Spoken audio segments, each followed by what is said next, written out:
Okay, tell us about the footprints, and you mentioned an Australian tracker in your book who said that there had to be moisture in the soil in order to leave that type of a footprint. In soils. Right.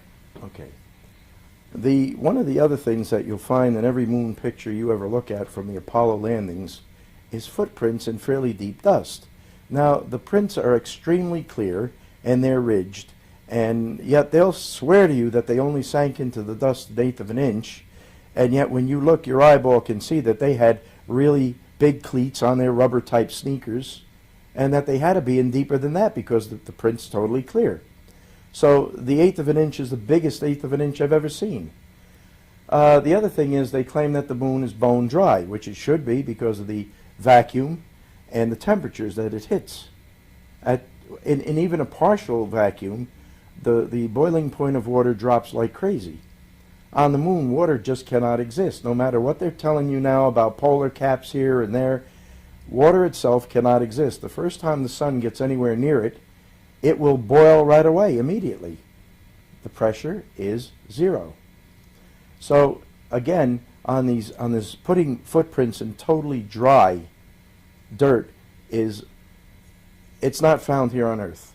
When you walk through a desert, okay, you don't really leave footprints that are identifiable. You leave displacements in the sand.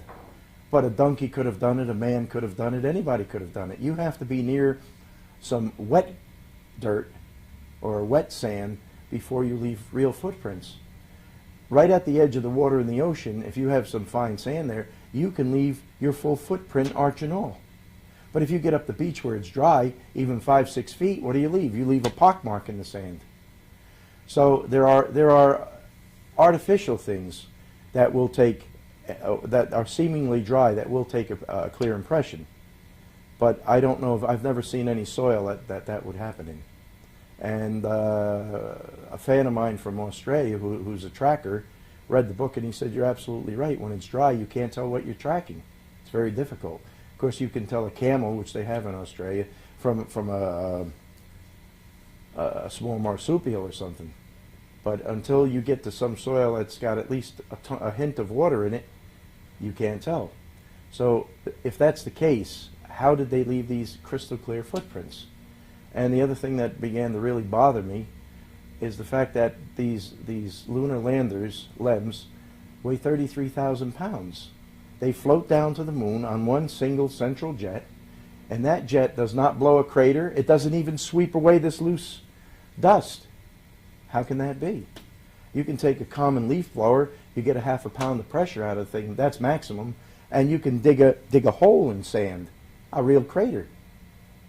Now that when this central jet was roaring, bringing down that mass weight onto the moon, there was much more than a 1/2 pound of pressure, and the volume of it is tremendous.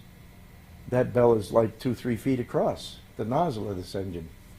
But it didn't blow away the loose sand and dust. How could this be? Because you will see pictures with the footprints almost under that jet. What did they do? Carefully sweep everything it blew away back in there?